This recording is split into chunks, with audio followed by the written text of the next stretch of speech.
Mesdames, Messieurs, bonjour à toutes et à tous. Merci de votre fidélité au programme de la chaîne africaine de télévision. Et bienvenue à ce numéro spécial de votre émission Cette Afrique, un numéro spécial consacré à la situation sociopolitique au Burkina Faso.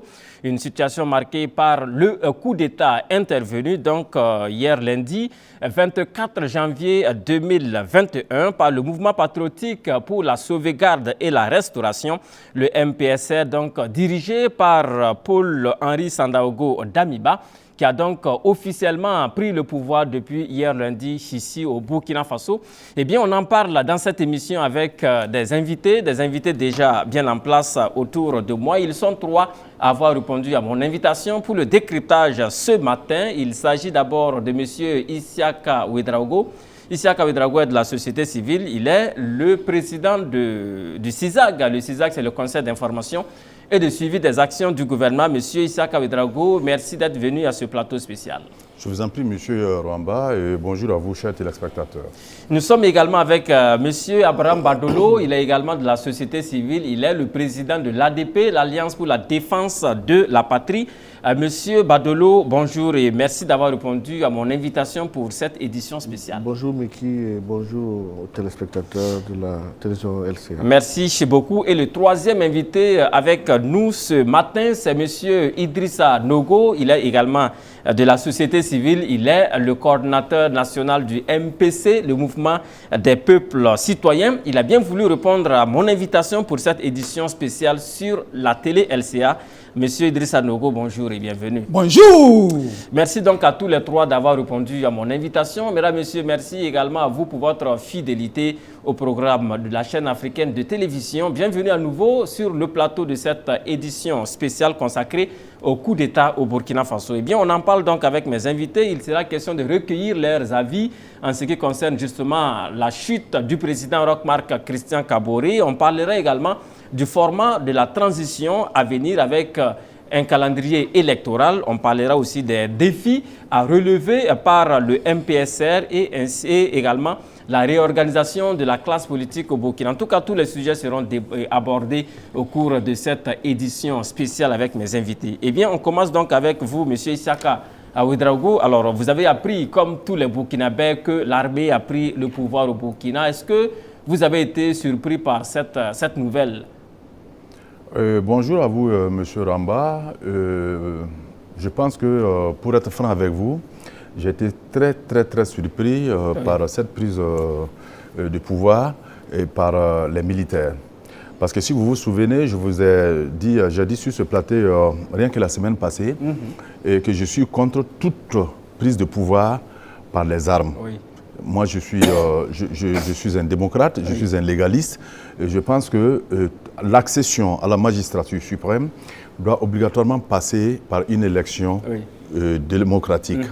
Une élection où les Burkinabés feront le choix de celui qui doit être à la destinée de leur pays. Une élection où les Burkinabés auront la liberté d'exprimer leur voix dans les urnes. Je pense que malheureusement, ce n'est pas le cas. Alors donc, le coup d'État est arrivé.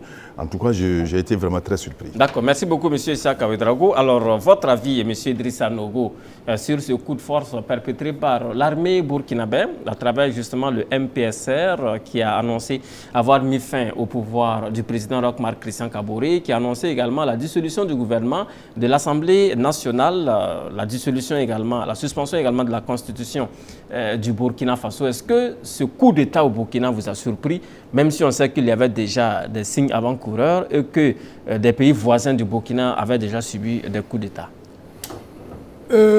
Il faut certainement il faut vivre l'actualité nationale et internationale très loin de la réalité locale pour dire qu'effectivement, tu n'as pas été du tout surpris. Oui. Paul Miki Rwamba, votre question, effectivement, trouve des éléments de réponse dans les causes. Ce qui s'est passé le 24 janvier 2022, ce n'est qu'une conséquence malheureuse que nous tous nous déplorons. Rapidement, les causes, ce sont lesquelles, Paul Miki Rwamba? Oui, allez-y. On a dit que dans la vie, il y a un matin, il y a un soir. Et le 24 janvier 2022, un soir est arrivé. Malheureusement, dans la vie, Mickey, tout finit par finir.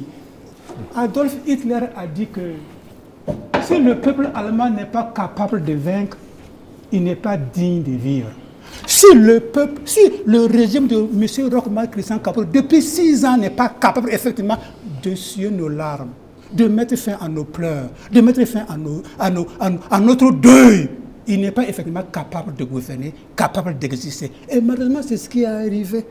Paul Mikoramba, toutes mes excuses, je parle d'abord des causes. Les conséquences, elles sont évidentes. Oui. Je parle des causes pour en arriver aux conséquences. Oui. Mais j'ai passé toute ma vie de militant, de veille citoyenne, à dénoncer la prévarication, la corruption, le copinage, les détournements, la gloutonnerie et le vampirisme politique de ce régime. On ne m'a pas écouté. On m'a au contraire envoyé une volée de bois vert. Voici aujourd'hui les conséquences. Est-ce que vous insinuez que tous les arguments étaient réunis pour avoir ce J'arrive, je vous fais la démonstration. Et vous pouvez m'apporter la réponse de façon imparable.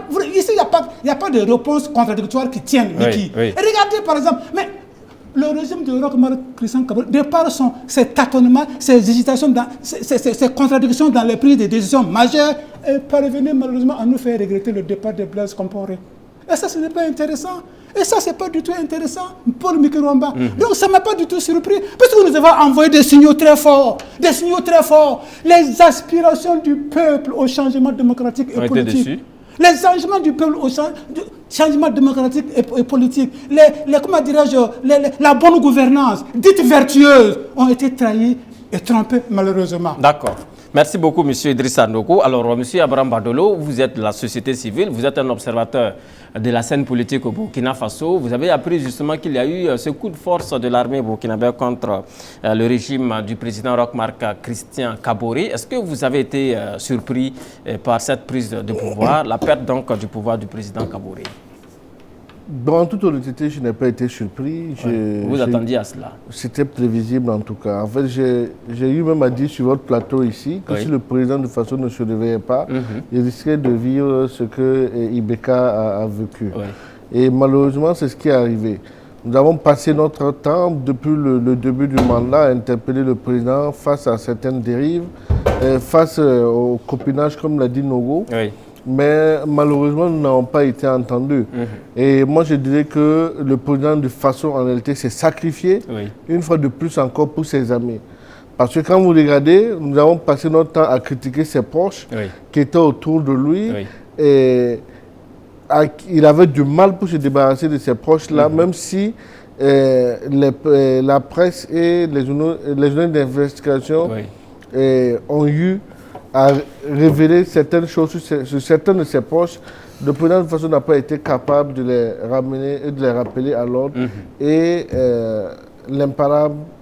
Donc pour vous, ce qui est arrivé justement, c'est la somme de toutes ces dérives qui ont été constatées depuis un certain temps. Oui, c'est la conséquence. Non, bien sûr, c'est bien force de l'armée. Bien sûr, moi je prendrais un exemple palpable. Vous voyez même l'actuel, son ancien Durkab.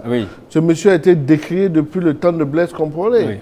Quand il est arrivé, il a ramené ce monsieur. Le véritable problème du président, c'est que nous n'avons pas vu en lui quelqu'un qui était venu pour vraiment marquer une véritable rupture avec l'ancien régime. Il est venu, il nous a fait comprendre qu'il allait vraiment gouverner autrement. Mais à force de s'être fait accompagner par ses amis, nous avons vu plus tard que ça n'allait pas être possible ce qu'il voulait mettre en place.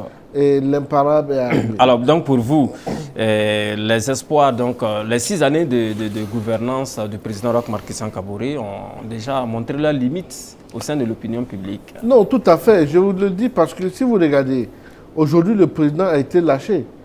Parce que lâché par qui? D'abord par ses militants et par même son parti politique.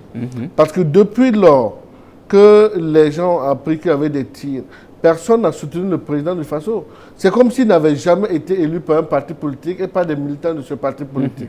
Et quand vous entendez, vous écoutez les populations en ville, vous voyez que les hommes sont en train de manifester leur joie même par rapport à ce qui est arrivé. Tout à fait. Et c'est vraiment dommage ça se termine. Il y a une telle fin. Merci beaucoup, M. Abraham Badolo. Eh bien, les Burkinabés donc l'ont appris depuis hier après-midi à travers justement ces communiqués qui ont été lus sur les antennes de la télévision nationale du Burkina. C'est vrai que le suspense a duré pratiquement toute la journée d'hier lundi et les communiqués ont été lus dans l'après-midi sur les antennes de la télévision nationale du Burkina. On apprend justement cette prise de pouvoir par l'armée burkinabé à travers donc le mouvement patriotique pour la sauvegarde et la restauration, le MPSR, qui est dirigé par Paul-Henri Sandaogo Damiba. Eh bien, je vous propose donc de réécouter la teneur de ces deux communiqués qui ont mis fin donc au régime du président Roch-Marc Christian Kaboré. Et on se retrouve juste derrière sur ce plateau pour la suite des débats. Communiqué numéro 1. Peuple du Burkina Faso, concitoyens, concitoyennes, amis du Burkina Faso. Au regard de la dégradation continue de la situation sécuritaire qui menace les fondements même de notre nation, de l'incapacité manifeste du pouvoir de M. Roch-Marc Christian Kaboré à unir les Burkinabés pour faire face efficacement à la situation et suite à l'exaspération des différentes couches sociales de la nation, le mouvement patriotique pour la sauvegarde et la restauration, MPSR, a décidé d'assumer ses responsabilités devant l'histoire, la communauté nationale et internationale. Le mouvement qui regroupe toutes les composantes des forces de défense et de sécurité a ainsi décidé de mettre fin au pouvoir de M. Roch-Marc Christian Kaboré ce 24 janvier 2022. Une décision prise dans le seul but de permettre à notre pays de se remettre sur le bon chemin et de rassembler toutes ses forces afin de lutter pour son intégrité territoriale, son redressement et sa souveraineté. Le MPSR tient à souligner que les opérations se sont déroulées sans effusion de sang et sans aucune violence physique sur les personnes arrêtées qui sont détenues dans un lieu sûr dans le respect de leur dignité. Le MPSR rassure également les partenaires et amis du Burkina Faso quant à la ferme volonté de notre pays de continuer à respecter ses engagements internationaux, notamment en matière des droits de l'homme, et s'engage à proposer dans un délai raisonnable, après consultation des forces vives de la nation, un calendrier de retour à un ordre constitutionnel accepté de tous, tout en invitant les populations à vaquer sereinement à leurs occupations. Le MPSR appelle les patriotes, les Africains intègres et tous les amis du Burkina Faso à le soutenir et à l'accompagner en ce tournant décisif de l'histoire de notre pays. Les événements d'aujourd'hui annoncent en effet une ère nouvelle pour le Burkina Faso. Ils sont une opportunité pour tout le peuple burkinabé de panser ses plaies, de reconstruire sa cohésion et de célébrer ce qui a toujours fait notre identité, à savoir l'intégrité. Vive le Burkina Faso, que Dieu bénisse notre nation.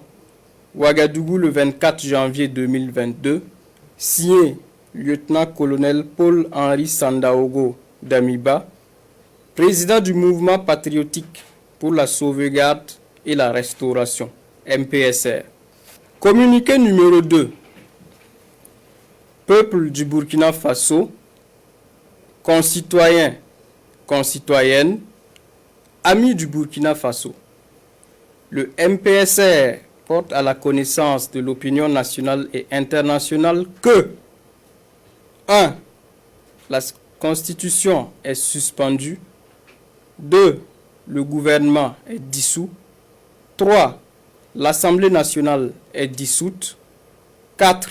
Les frontières terrestres et aériennes sont fermées pour compter du 24 janvier 2022 à 0h et ce, jusqu'à nouvel ordre. 5. Un couvre-feu est instauré de 21h à 5h du matin sur toute l'étendue du territoire national à compter de ce jour jusqu'à nouvel ordre. Ouagadougou, le 24 janvier 2022, signé lieutenant-colonel Paul-Henri Sandaogo Damiba, président du mouvement patriotique pour la sauvegarde et la restauration, MPSR.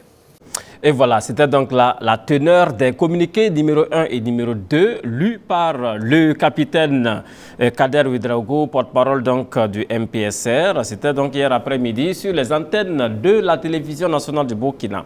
Et bien, retour sur ce plateau donc pour la suite des débats avec mes invités, avec moi ce matin pour ce plateau spécial consacré au coup d'État au Burkina Faso. Et bien, je passe donc la parole à vous, Isiaka Ouedraogo. Alors, qu'est-ce que ça vous fait de voir justement ces jeunes militaires et qui mettent fin donc au régime du président Kaboré? Est-ce qu'ils inspirent confiance selon vous?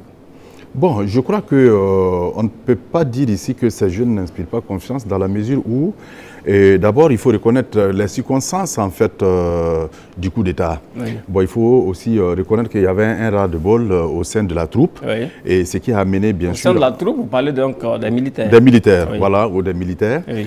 Et entre-temps, tout de suite encore, il y a M. Badolo qui parlait un peu en fait des proches du président. Oui. Alors moi, écoutez, moi je pense que moi je n'accuse pas les proches du président, oui. J'accuse le président lui-même. Lui-même, oui. Il n'y a pas ces conseils qui n'ont pas été donnés au président.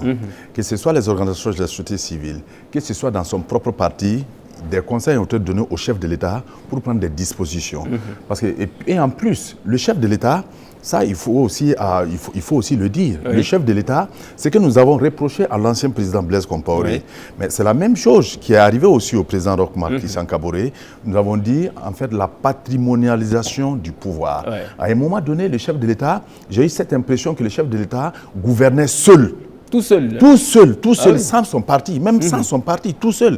Parce que quand vous regardez, j'en ai même parlé ici sur le plateau une fois, vous avez vu le congrès en fait de leur parti, oui. Du MPP, oui. Où le président du Faso a forcé Maître Bala Sakandé comme président du parti. Qu'est-ce que vous en savez, M. Drago? Si je vous le dis, je pense que c'est mon rôle, oui. En fait, d'être au courant de tout ce qui, en fait, anime la vie politique burkinabé en tant que responsable d'une structure de la veille citoyenne.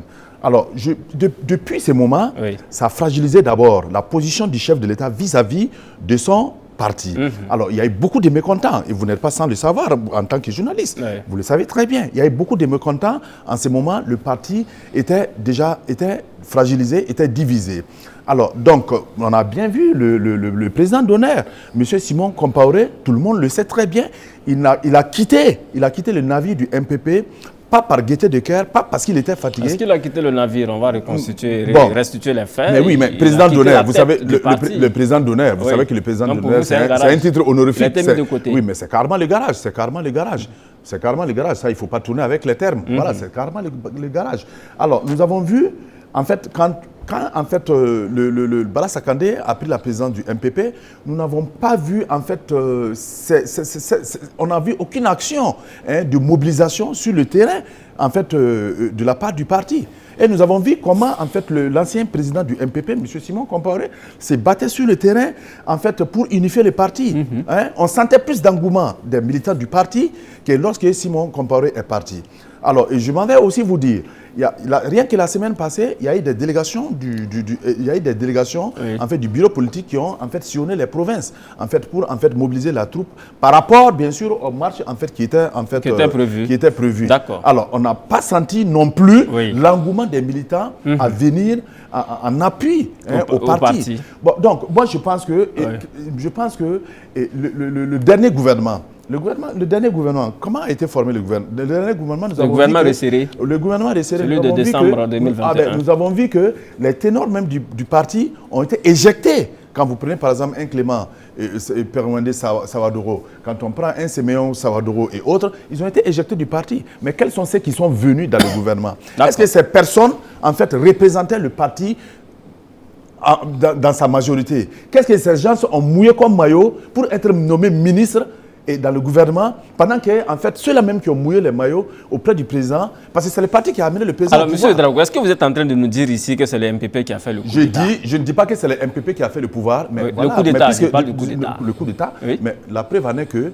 le coup d'État, après le coup d'État, oui. on n'a vu personne sortir pour manifester. Contrairement, par exemple, au coup d'État de 2016, où on a pu mobiliser, où ils ont pu mobiliser les gens et contre, en fait, le coup d'État. Mais présentement, on n'a rien vu. Donc, c'est pour vous dire que les gens en avaient marre et le président était isolé, il était seul à un moment donné. On va revenir. Parce qu'il n'a pas pris conseil, il n'a pas pris les conseils. On va revenir sur ça dans le courant de l'émission. Alors, M. Abraham Badolo, à présent, est-ce que vous êtes d'accord avec Isaka Ouedraogo lorsqu'il dit que le président faisait à sa tête, il décidait pratiquement tout seul et que finalement il a été lâché, même par son parti politique. Est-ce que vous êtes dans cette logique? Bon, c'est son avis à lui. Moi, je pense plutôt que le président était tellement débordé qu'à un certain moment... Débordé par quoi? Bon, débordé par... les problèmes pas les problèmes en réalité, les questions sécuritaires et autres. Ce n'était pas simple. Chaque jour, vous réveillez avec des morts sur la tête. Il faut le dire. C'était vraiment pas simple, c'était au moment pour le président. Nous avons tous vu sa dernière parution, il avait même maigri. On sentait un homme qui était vraiment soucieux en fait, de l'avenir de son pays. Je dirais ici que le véritable problème ici est que le président de Faso a traîné avant de prendre certaines décisions. C'est-à-dire qu'au moment où les choses ont commencé, les gens s'attendaient de voir un président qui allait être très réactif et très pragmatique. Donc, ce qui n'a pas été au rendez-vous. Et l'erreur également, c'est de s'être fait accompagner par des gens qui étaient peu crédibles. Des gens qui ont passé le temps même à lui mettre, je dirais ainsi, les bâtons dans les roues. Parce que quand on vous nomme dans un département ministériel et que le peuple apprend que vous avez fait certaines gaffes, détournements là-bas, ça retombe sur le président. Tout à fait. Et comme je l'ai toujours dit ici, la dernière fois j'ai eu à le dire, si le président ne se réveillait pas, tous ces déboires de ses amis allaient retomber sur lui-même. Et malheureusement, c'est ce qui arrive. Quand vous regardez un peu à l'heure actuelle, on ne sait même pas où sont tous ces anciens ministres-là, on ne sait même pas où sont les nouveaux ministres. Est-ce que vous voyez, on ne voit pas de militants, on ne voit pas de parti au pouvoir. C'est-à-dire que les gens se sont tous éclipsés, ils ont carrément lâché le monsieur à la dernière minute. Pourtant, c'est eux qui ont le plus profité même de sa gouvernance. Du pouvoir. Voilà. D'accord. Alors, est-ce que c'est votre avis, M. Idrissa Nogo, que le chef de l'État, Roch Marc Christian Kaboré, a été abandonné et que même par son parti politique, il n'y a aucun soutien qui s'est exprimé après ce qui lui est arrivé? Il faudra que ceux qui nous écoutent et qui nous regardent, qu'on se comprenne. Oui. Je sais que Isaka Ouedraogo, Badolo Abraham et moi-même Idrissa Nogo, nous n'encourageons aucunement pas le coup d'État en Afrique, le push en Afrique. Moi, je suis enveloppé de l'esprit républicain. Ce n'est pas que ce qui se passe là, on l'encense, on l'encourage, on est content. On est en train d'en tirer les leçons pour que ce qui est mauvais ne se reproduise plus jamais sous nos cieux en Afrique et particulièrement au Burkina Faso. Il faut qu'on se comprenne. C'est un recul, un coup d'État militaro-fasciste, un push, en tout cas la prise du pouvoir de l'appareil d'État autre que par les urnes est toujours un recul démocratique. On est tous d'accord là-dessus. Thomas Sankara a dit il faut définitivement tuer la maladie sans pour autant tuer le malade. Je m'adresse donc aux figures fortes des forces de défense et de sécurité regroupées au sein de ce qu'on appelle depuis hier le mouvement patriotique pour la sauvegarde et la restauration. Et ce mouvement donc, il vient de faire tomber politiquement et définitivement donc, le régime de M. Roch Marc Christian Kaboré. Je rejoins et je bondis sur la chute de Isaka Ouedraogo. Le MPP est plein des ouvriers de la 25e heure. Je vais vous donner un exemple concret. Je suis au cœur du système du MPP. Ah oui? Anissé Poda, le gardien du temple du CDP, au siège, sur l'avenue, à l'avenue Commun Nkrumah. Il a plombé, surplombé et implanté les premiers cas, ceux qui ont assis les bases, les structures du MPP. Il les a tous surplombés pour se retrouver au cœur de l'appareil exécutif du MPP. Des exemples entre autres. Dans les villages, dans les communes, dans les arrondissements, dans les provinces, dans les régions, il y a la grogne au niveau du MPP. Parce que les gens ont trouvé qu'ils ont suffisamment mouillé le maillot et aujourd'hui, c'est d'autres personnes qui viennent en profiter. Les exemples sont légion. Aruna Kabore qui n'appartient pas au MPP, il a tiré les lauriers sur lui, et Alpha Bari, et Rémi Djandjinou, etc., et j'en passe. Ce que je voudrais dire, Paul Mikirwamba, il faut qu'on se comprenne. Vous voyez, depuis 6 ans et 2 mois, le régime de M. Roch-Marc Christian Kabore a malheureusement passé tout son temps à faire la promotion de l'impunité et de la médiocrité. Voilà, aujourd'hui, nous en sommes à un c'est le retour vers la case départ. Et c'est vraiment dommage. Donc, il faut que les gens comprennent que nous n'encourageons pas les coups d'État. Nous sommes contre ça.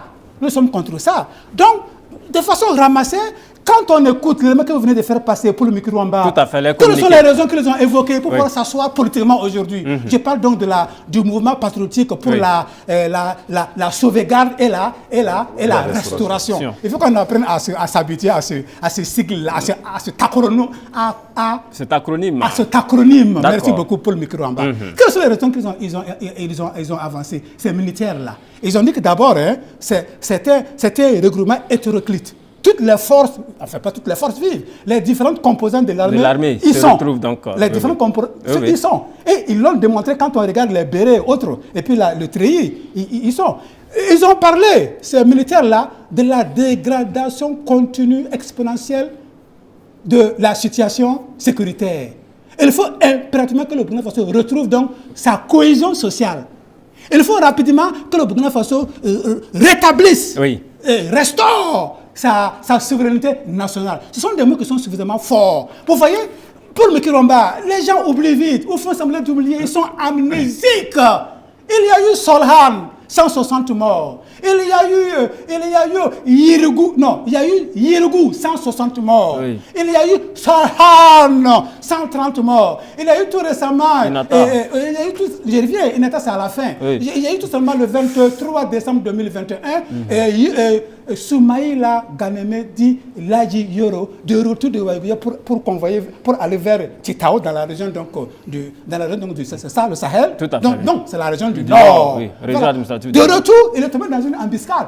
Les gens ont communiqué à des ennemis et ils sont tombés dans une embuscade. Donc, des civils qui se trouvent en train de travailler à la place des forces de défense et de sécurité. Des civils qui assurent la sécurité des Burkinabés. Vous, les militaires, la hiérarchie surtout, vous êtes où? Et enfin, Miki, je vous rejoins. Comble du malheur, effectivement, 14 novembre 2021, Inata. C'est ça qui a amené ces gens-là, je m'excuse, entre guillemets, je les respecte, c'est ça qui a amené ces gens-là à assumer leurs responsabilités. Vous voyez, s'il n'y en a pas, nous sommes un pays pauvre, on ne dispose pas de ressources. D'accord. Je vais terminer. Oui, non, j'ai une question de relance. Nous sommes un pays pauvre. Oui. S'il n'y en a pas, on peut comprendre. S'il n'y a pas de logistique, on peut comprendre. S'il n'y a pas d'argent, on peut comprendre. Il y a de l'argent, puisque ça fait 4 milliards 351 millions que le ministère de la Défense a dépensé entre 2018 et 2020, selon l'autorité supérieure de contrôle de l'État. Ils ont dépensé sans pièces justificatives. Ou bien quand on leur a mis la pression, ils ont couru comme ça à aller chercher des pièces justificatives douteuses. Pendant ce temps, 14 novembre 2021, les gens meurent de faim. Ils sont censés nous défendre. Ils n'ont pas à manger. Ils sont obligés d'attraper des cabris pour se nourrir, des cochons pour se nourrir, des fourmis, des phacochères, d'étirer des rats voleurs pour manger. Pendant ce temps, vous volez l'argent au Burkina Faso. Vous voulez qu'on fasse comment? Les gens sont obligés de prendre leurs responsabilités. Vous voyez, nous, on n'aime pas ce coup d'État, mais on va faire comment? Entre 2 mots, il faut choisir le moindre mal. Merci beaucoup, monsieur Nogo. Le moindre mal. On a compris votre réaction. Alors, monsieur Isaka Ouedraogo, est-ce que vous rejoignez Idrissa Nogo lorsqu'il estime effectivement que tout le mal de ce pays est parti donc du drame d'Inata? Parce qu'on a l'impression effectivement que c'est un drame qui a choqué l'armée burkinabé, qui a choqué également l'opinion publique, et que c'était donc finalement la goutte d'eau qui a fait déborder le vase, surtout qu'on n'a pas vu d'action concrète après justement ce drame. Non, mais je suis parfaitement d'avis avec Nogo, parce que c'est la goutte d'eau qui a fait déborder le vase. Tout est parti de là. Tout est parti de là. Alors donc, je pense que c'est en ce moment que les Burkinabés ont commencé à se dire ce n'est plus la peine de faire confiance au président et à ses pouvoirs. en plus des frustrations, bien sûr, et de la troupe, comme je vous l'ai dit. Parce que moi, je pense qu'il y a eu une erreur aussi, une erreur de gouvernance. Parce que là, il faut voir, parce que la gouvernance, il y avait une très mauvaise gouvernance au sein du parti, du régime. Oui. D'abord, je pense que le pouvoir n'a pas cherché à unifier les forces de défense et de sécurité. Ah bon? Oui. Ils n'ont pas cherché à unifier les forces de défense et de sécurité parce qu'à un moment donné, on a vu que la gendarmerie travaillait de son côté, les bérets rouges travaillent de leur côté, la police travaille de son côté. Il n'y avait pas une unité. Okay? Il n'y avait pas une unité, une cohésion entre les forces de défense et de sécurité. Je l'ai même souligné ici une fois lors d'un débat. Voilà, je l'ai même souligné ici une fois. Et encore, les événements viennent de nous prouver encore qu'effectivement, il n'y avait pas cette unité. Dans la mesure, vous avez vu le coup d'État. Oui. Mais pourquoi la déclaration tardait à tomber? Parce qu'il n'y avait pas consensus. Il n'y avait pas consensus. Vous étiez dans le secret de Dieu, apparemment. Je vous dis, il n'y avait pas consensus. Donc, il fallait trouver un consensus entre les forces de défense et de sécurité pour pouvoir faire une déclaration. Alors, donc, cela veut dire qu'il faudra que le régime travaille à unifier les forces de défense et de sécurité, à amener une relation saine entre les différents chefs militaires. Mais ce qui n'a pas été le cas. Et je pense que ça fait partie aussi des raisons en fait, qui ont motivé le coup d'État. Voilà, qui ont motivé le coup d'État. D'accord. Alors, merci beaucoup, M. Issaka Ouedraogo. Alors, M. Abraham Bartolo, lorsqu'on écoute donc... je ne sais pas s'il faut les appeler les putschistes, mais en tout cas, les militaires qui ont pris le pouvoir, ils ont justifié leur initiative par la nécessité de permettre à notre pays de se remettre sur le bon chemin. Alors, est-ce que vous êtes d'accord avec eux qu'il aurait fallu donc marquer cette rupture pour justement sauver la République? Bon, vous savez, en tant qu'organisation démocrate, je ne peux pas cautionner ou soutenir un coup d'État. Ouais, ça, c'est clair et net, parce que nous sommes des démocrates et en démocratie, il est toujours bien de passer par les urnes pour atteindre le pouvoir.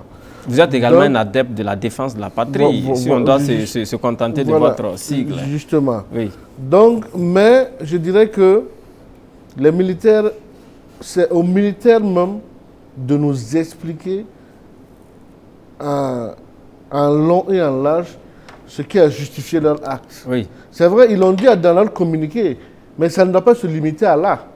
Est-ce que vous comprenez? Parce que longtemps, nous avons demandé à ce qu'il y ait plus d'équipements, plus de moyens pour nos FDS. Et nous avons à un certain moment vu que les choses avaient commencé un peu à bouger à leur niveau. Nous avons vu qu'il y a eu même une réorganisation au sein de l'armée. Donc c'est à eux aujourd'hui de nous dire quelles ont été leurs réelles motivations. Oui. Mais en ce qui concerne la situation générale, nous, civils, nous dirons que la malgouvernance a contribué à ce que cela arrive. La perte de nos frères sur le terrain, le manque d'accompagnement des familles, des soldats et autres, le fait qu'on se retrouve aujourd'hui avec plus de 2 millions de déplacés, sans vraiment une solution de retour à la situation normale, peut peut-être justifier le comportement qu'a eu les militaires. Mais également, comme je l'ai dit, il est déjà très tôt pour nous de pouvoir dire quoi que ce soit en ce qui concerne vraiment la prise de pouvoir des militaires. Oui. Mais il est important qu'eux également, à leur niveau, ils communiquent. Oui. Ils communiquent. Ce que je peux dire à l'instant T, c'est qu'ils travaillent déjà à sécuriser les civils et leurs biens et qu'ils travaillent déjà à communiquer sur vraiment leur motivation réelle pour vraiment rassurer le peuple également qu'ils n'ont pas fait ça. Tout à fait. Pour pouvoir venir s'éterniser aux affaires aussi. Oui, on espère en tout cas qu'ils vont communiquer. Hein. Voilà. Déjà, 3 communiqués ont été rendus publics entre hier, donc lundi, dans la journée, en tout cas d'hier lundi. Alors, M. Idrissa Nogo, vous avez évoqué... Oui, vous avez une réaction? Non, réaction... Réponse complémentaire. Oui, allez-y rapidement. Non, ce sont des militaires. Ils sont absolument stratèges. Ils ont planté sommairement le décor. Ils déroulent au fur et à mesure donc, le reste du programme. C'est ça. Là où ils ont fait, ça a marqué les esprits et tout à coup, ce semblant de grogne là, est retombé. La dégradation continue de la situation sécuritaire, la fracture sociale, la sauvegarde et le rétablissement de la souveraineté nationale. Ce sont des signaux forts, des messages forts. Et vous savez remarqué, mais quelqu'un qui a été élu en 2015 avec 53,49%, oui, qui est réélu en 2020 avec 57,74%. Comme j'aime à le dire, je parle de Roch-Marc Christian Kaboré, il a substantiellement, exponentiellement, considérablement et qualitativement amélioré son score. Mais aujourd'hui, en moins de 48 heures, les gens ont disparu dans la rue de Ouagadougou. La vie a repris, l'Internet a été rétabli. Ce n'est pas comme ça la politique.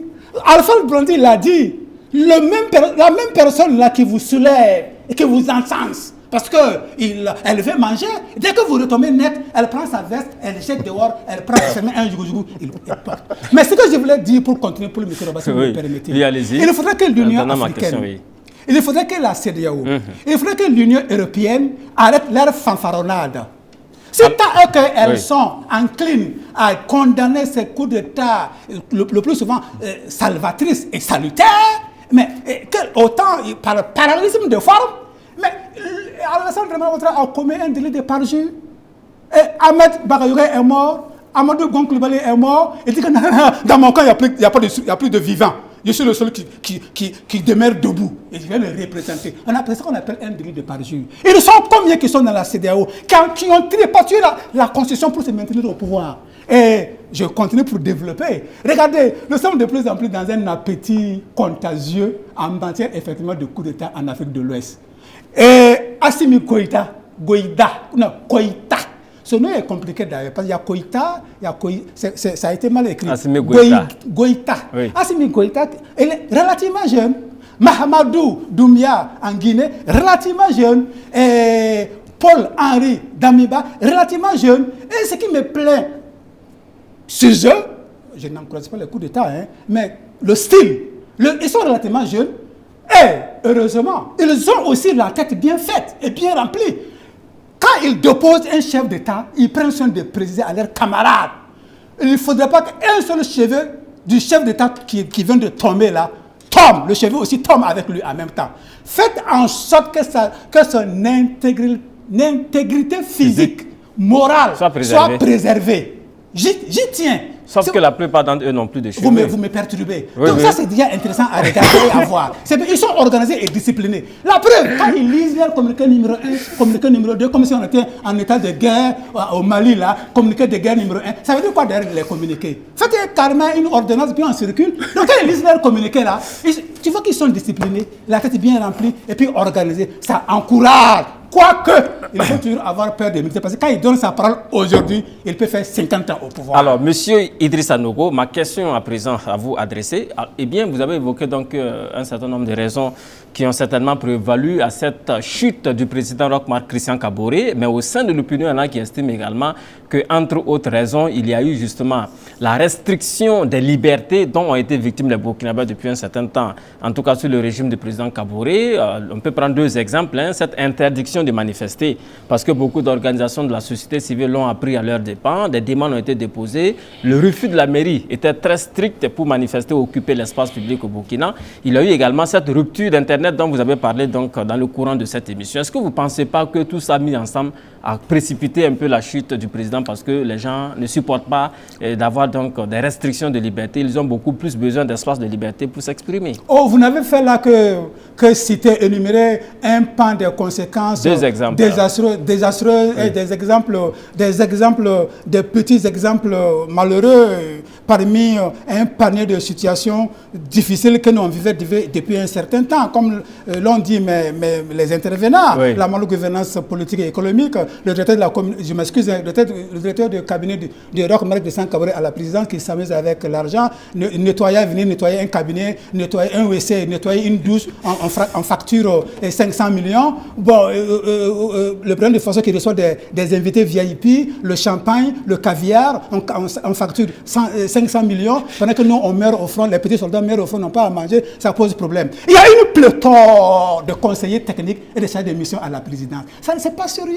Des gestions budgétivores, ça ne fait pas sérieux. Quelqu'un même a dit, et je le cite, parce que quand même il faut être honnête, Naïm Touré a dit que même sous Roch-Marc Christian Kaboré, dont le régime était quand même un régime suffisamment autoritaire, féroce. Blaise Compaoré. Non, Roch Kaboré.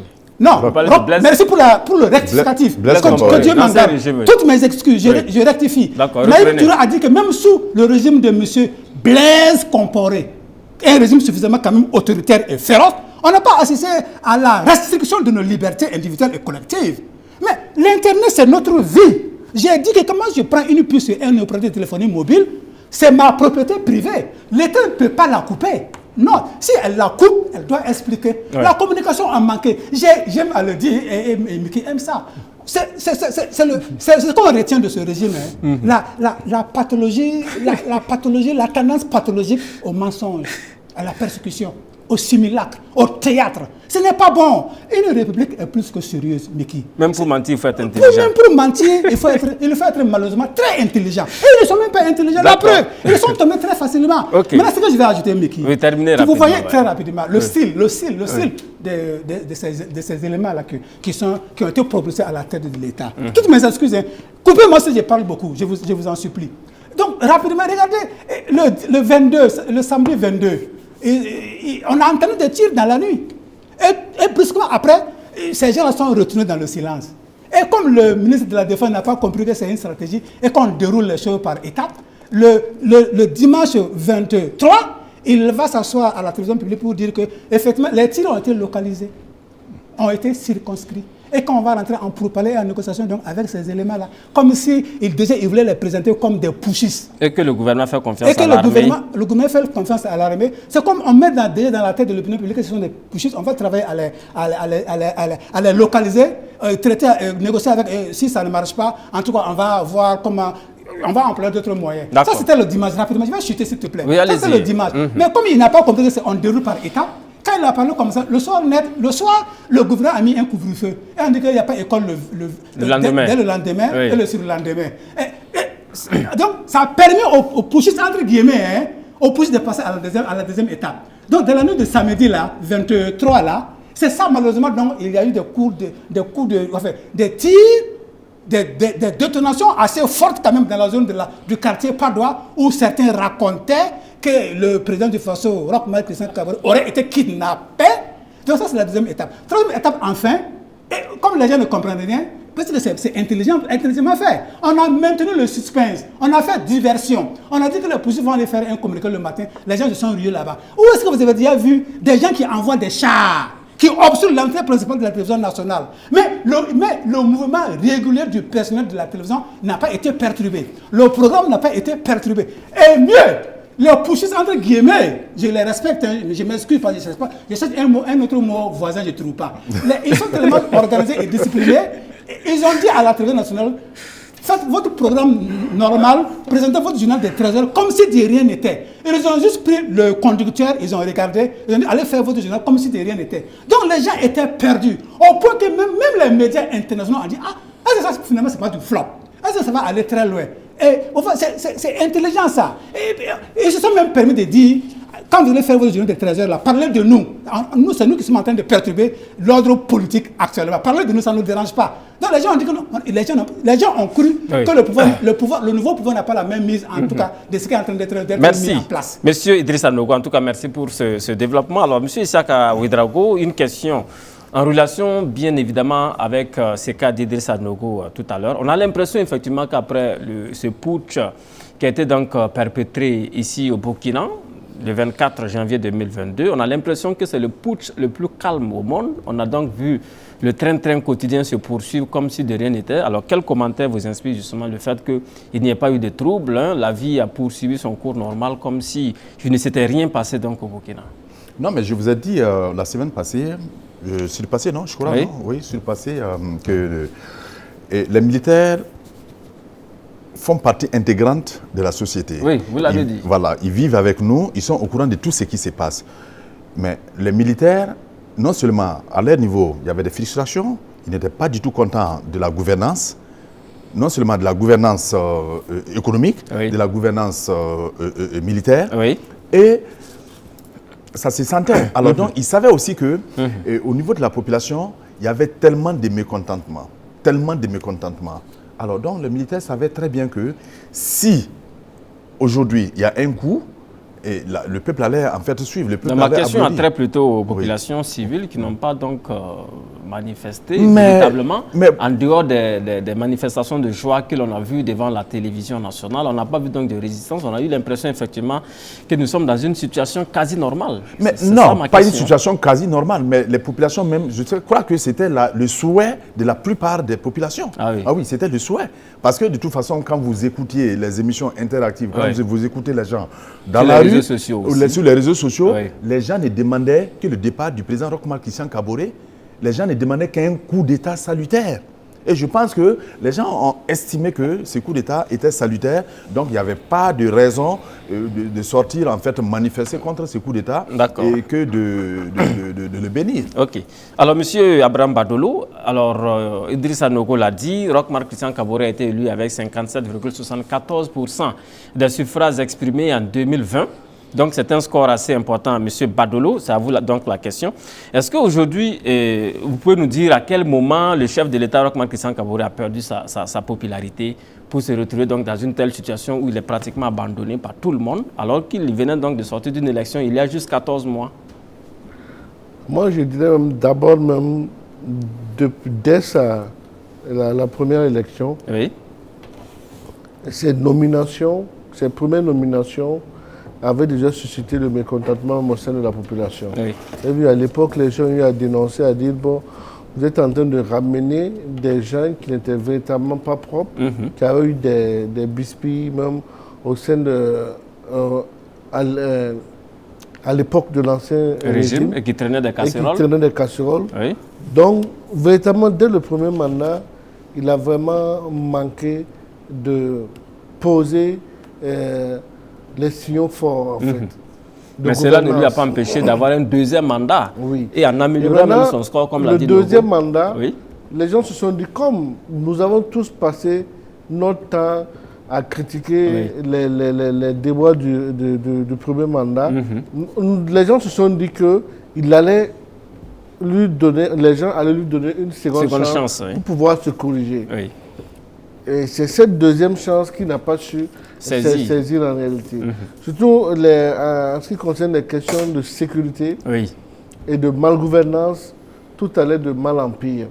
Et c'est dès lors, et sans compter même également les petites guerres qu'il y a eu même au sein de son parti entre la jeune génération et l'ancienne génération du parti, qui a même envoyé cette cassure également au sein de son parti. Ce qui fait qu'aujourd'hui, en réalité, les jeunes même sont perdus, tout le monde est perdu, les gens sont mécontents, les gens n'ont pas été satisfaits de sa gestion.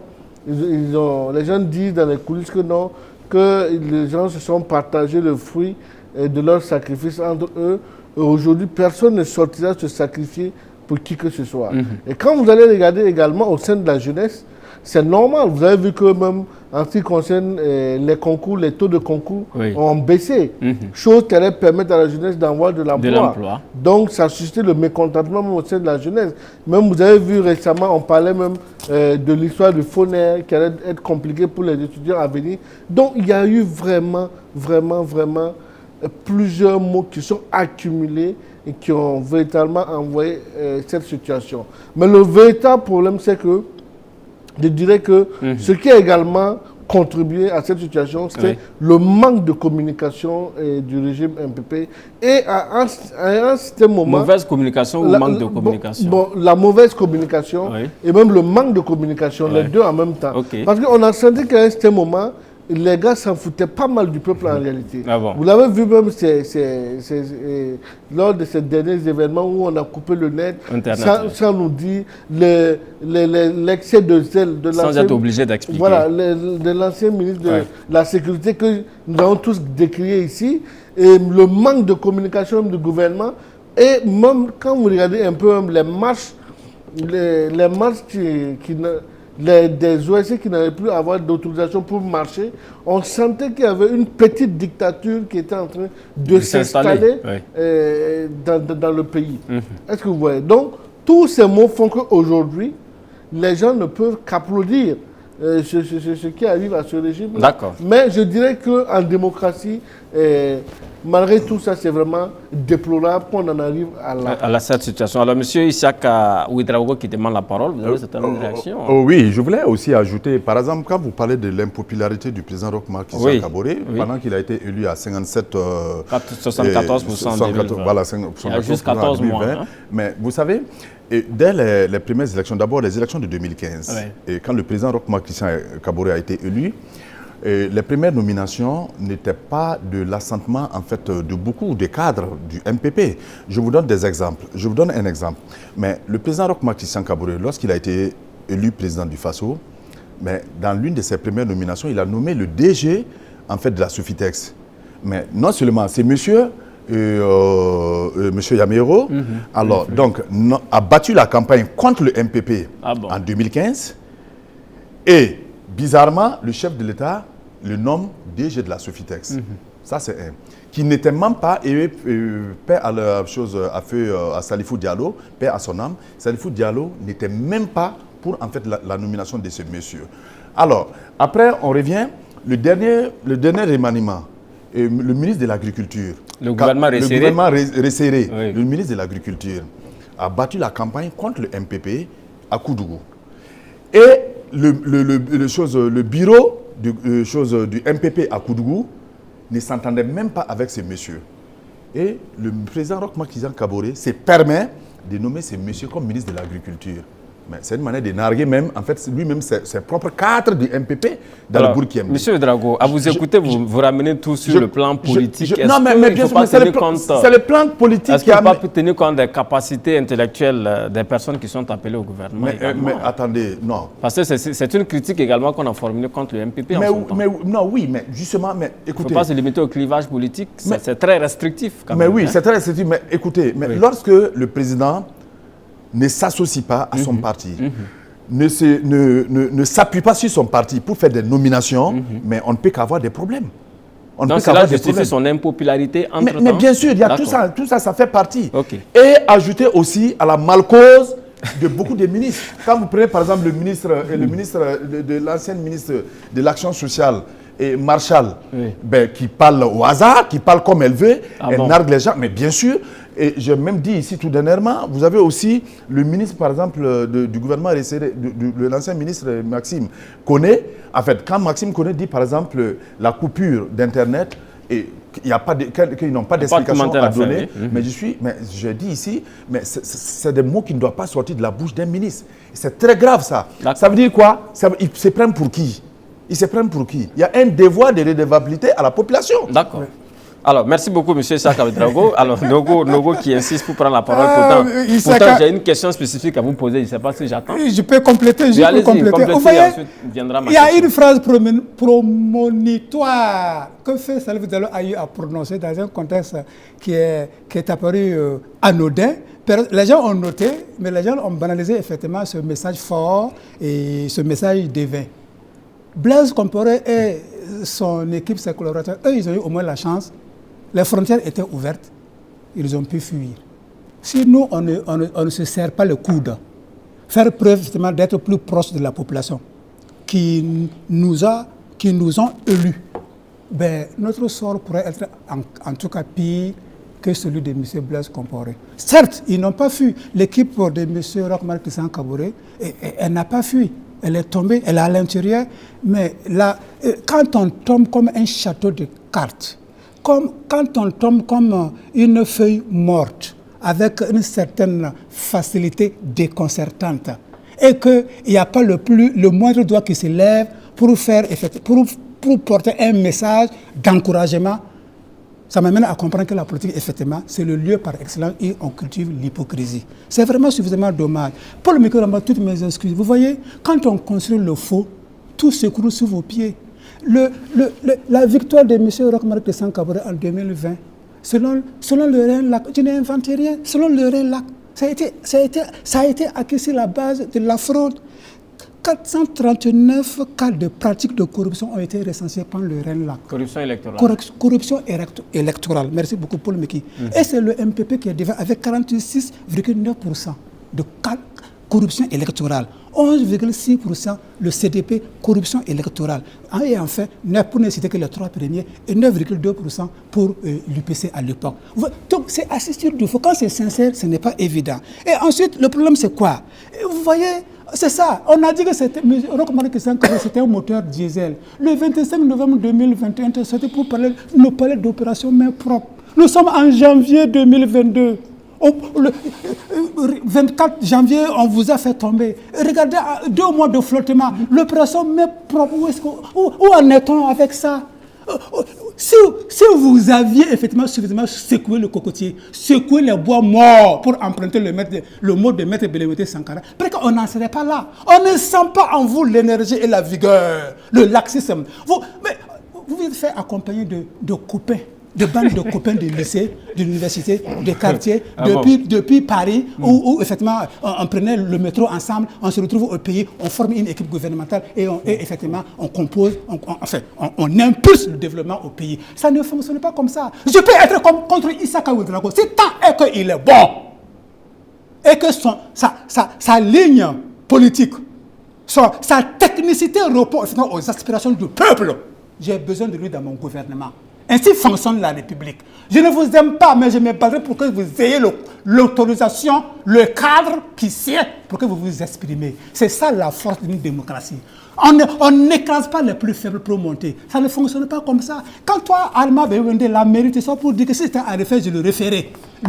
Il fait allusion à la marche du 27 novembre 2021. L'interdiction de la marche. Ce n'est pas intéressant. Oui. Maintenant, c'est vrai. Nos amis aussi, si vous voulez effectivement dire que Roch n'a qu'à démissionner, si vous voulez dire qu'il y a la malgouvernance politique et économique, vous aussi essayez d'être un peu réglo. Ayez au moins un récépissé. S'il n'y a pas de récépissé, vous n'êtes pas défendable. C'est un peu difficile. Quoique, effectivement, on n'est pas du côté du régime. Vous confirmez que le MPC a un récépissé? Donc, le MPC a un récépissé. Oui, je pourrais, et je prends Dieu à témoin, je pourrais vous le ramener au numéro prochain. C'est la moindre des choses. Parce que comme je suis quelqu'un qui boxe suffisamment et à visage découvert, et là où ça fait mal, si je ne suis pas à jour, si je ne suis pas légal, on me coince entre 2 murs. C'est compliqué. Donc on ne peut jamais m'avoir sur le chemin de la légalité et de la légitimité. Et ça, c'est très important. Alors, donc, merci. On a un récépissé. Oui. Donc c'est très important. Merci beaucoup, monsieur. Maintenant, j'attends votre question si vous le permettez. Oui, ça la ne me question, dérange pas. c'était juste à vous demander, est-ce que le coup d'État du Burkina n'a pas été inspiré par celui des pays voisins? Parce qu'on a l'impression effectivement que c'était un effet de mode, un effet donc de contagion. Est-ce que finalement les Burkinabés n'ont pas envié les Maliens qui étaient donc engagés dans un putsch et puis dans un esprit donc d'indépendance véritable? Non, votre question est sans objet. Votre question est hors jeu. Votre question ne tient pas. J'ai dit que nous sommes dans un appétit contagieux en matière effectivement de coups d'État militaro-fascistes en Afrique de l'Ouest. Et j'ai pris le cas du Mali, j'ai pris le cas de la Guinée et le cas actuellement donc du Burkina Faso. Oui, c'est une contagion. D'accord. Même si elle n'est pas encouragée. Okay. C'est une contagion, mais il faut faire avec. Maintenant, rapidement, comme je l'ai dit, vous avez l'équipe, la nouvelle équipe exécutive qui est montée aux affaires. Oui. Vous avez vu leur calme olympien?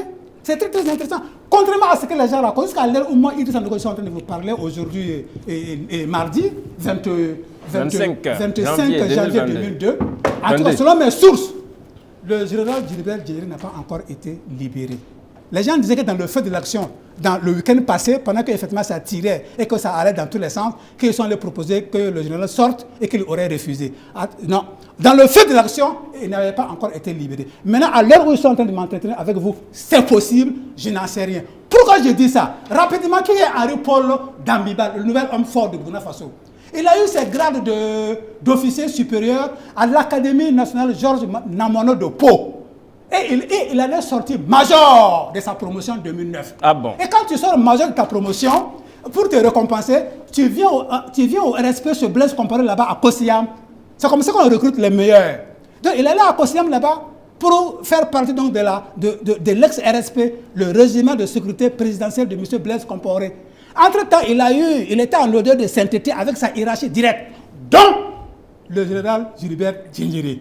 Alors, c'était dans les années 2011-2012. Rapidement, je vais finir. Et les militaires, c'est les militaires. Donc, on l'a valsé dans la région donc, du Sahel. Entre-temps, donc, il s'est retrouvé aussi à Waïgouya, dans la région du Nord. Et puis, bon, quand tu es bon, ça se voit, ça se constate. Et Dieu même t'accompagne. Entre-temps, donc, il s'est retrouvé à Ouagadougou, évidemment. Et comble du désastre et du malheur et de la malchance, M. Roch-Marc Christian Kaboré, pendant qu'il était en service donc, au camp Babassi, sur la route, au niveau de l'Essanger, sur la route de Pau, quand il était en service là-bas, et il y a à peine 2 mois ou 1 mois et demi, c'est Roch-Marc Christian Kaboré, son mentor, son protecteur, son sauveur, celui qui lui permet donc d'avoir gîte et couvert, qui l'a nommé donc commandant de la 3e région militaire. Ça ne vaut pas 2 mois.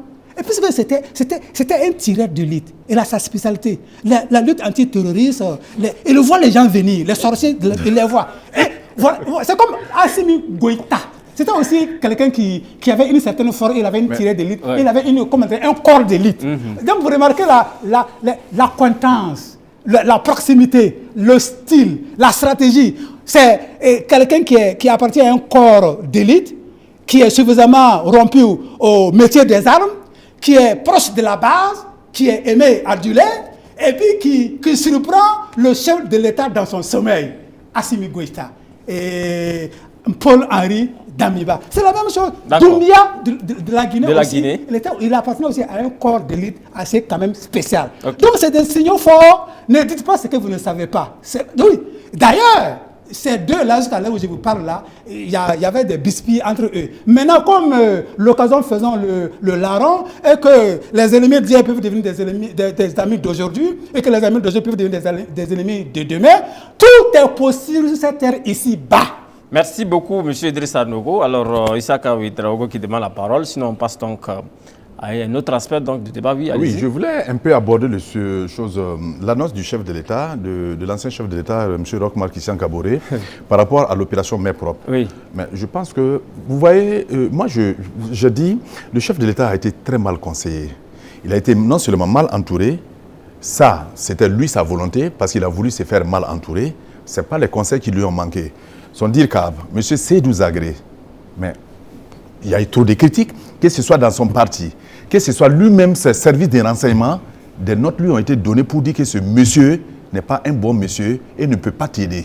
Nous l'avons, que ce soit les OSC, tous ceux qui aiment le président, qui aimaient le président, et le Roch-Marc Christian Kaboré, il a été suffisamment alerté, je fais partie de ceux qui l'aiment et je l'aime toujours. Oui. Je continue.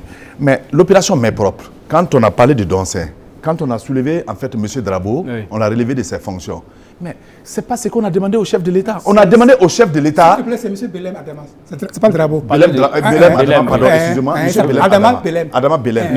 Oui, qui a été, en fait... Voilà, qui a été... en Conseil des ministres. Voilà, en Conseil des ministres. Mais ce n'est pas ce qu'on a demandé au chef de l'État. On a demandé au chef de l'État, l'opération Main propre doit commencer d'abord par lui-même, ceux-là qui sont à côté de lui. Son entourage immédiat. Son entourage immédiat. Le directeur du cabinet devait en fait être out depuis longtemps. Vous avez apparemment quelque chose contre M. Zagré? Non, je n'ai rien contre... Non, vous savez, j'ai quelque chose contre des gens qui se font passer pour ce qu'ils ne sont pas. J'ai quelque chose contre des gens qui se font passer pour des saints alors qu'il n'y a pas plus sale qu'eux. Et vous estimez qu'il a contribué à la chute du président? Mais bien sûr, il a contribué à la chute du président Roch-Marc Christian Kaboré. Parce que mais il semait la terreur à la présidence, au vu et au su de tout le monde. Le président le savait, mais il n'a rien fait. Je continue. Mais l'opération, quand on a... M. Belem, mais on dit, mais quels sont en fait ces spécialistes qui sont allés faire la délation et l'enquête, les investigations. Les investigations. C'est des inspecteurs, ils n'ont même pas la qualité requise pour aller faire en fait ces inspections. Et c'est ces gens qu'on envoie faire des inspections et on le démet de ses fonctions en Conseil des ministres. Mais c'est pour vous dire que c'est du n'importe quoi. Est-ce que vous êtes en train de le défendre? Je ne suis pas en train de le défendre, je suis en train de défendre la vérité.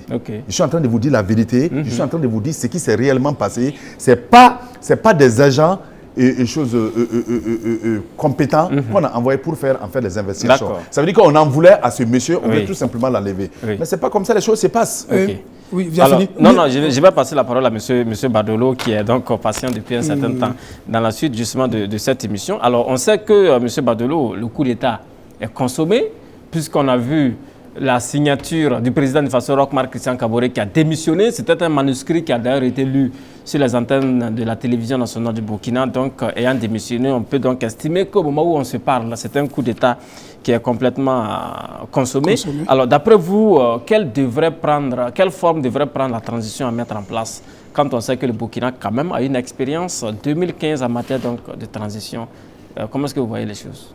Non, moi je me dis que c'est sûr que les militants ont déjà leur petite idée. Oui. Ils l'ont dit dans leur communiqué, ils vont donc consulter les forces vives et la classe politique. Voilà, donc c'est sûr qu'il y aura des consultations pour pouvoir trouver le nouveau format. Un gouvernement. Un gouvernement de transition. Ouais. Maintenant, un organe législatif aussi. Justement, oui. Maintenant ce que je me pose comme question, est-ce que ça sera le même scénario que 2015. 2015, est-ce que l'actuel président sera nommé Premier ministre ou il va garder le fauteuil présidentiel? Pour l'instant, nous sommes tous dans le doute. Personne ne sait ce qui va véritablement se passer. Mais également, il faudrait faire attention à ne pas vivre les mésaventures de 2015. Les mêmes mésaventures de 2015. Parce qu'ils doivent s'en inspirer en réalité pour ne pas commettre les mêmes erreurs. C'est très important de le signaler dès maintenant. Parce que vous verrez que dès à présent que les gars ont pris leurs responsabilités, les opportunistes vont courir, commencer à rechercher certaines personnes du groupe pour pouvoir commencer à fomenter des faux coups, pour se retrouver au devant de la scène et nous remettre encore dans la merde. On se connaît, on est tous burkinabés, on se connaît tous ici. Ouais. Nous voulons que ceux qui vont diriger la nouvelle transition soient quand même des gens qui ont de bonne moralité.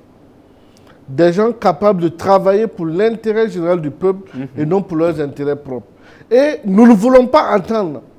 Ça, c'est une mise en garde dès maintenant que je lance aux militaires. Nous ne voulons pas entendre qu'après cette transition, entendre que des gens ont détourné quoi que ce soit. S'ils l'ont fait, je pense que c'est pour l'intérêt général de la nation, comme ils l'ont dit. Ils doivent travailler à ce qu'il y ait une véritable justice au Burkina Faso et ils doivent travailler à quitter le pouvoir les mêmes propres pour que les gens quand même puissent les applaudir. Déjà sur parole, ils se sont engagés à restaurer l'intégrité au Burkina Faso. Est-ce que vous y croyez? Bon, vous savez, l'intégrité du territoire. Mon véritable problème ici est que... L'intégrité du territoire. Oui, absolument. Qu'est-ce que vous voulez dire? Non, quand on parle de l'intégrité du territoire, moi, en tout cas, je n'ai pas de doute pour moi. Parce qu'ils sont des militaires.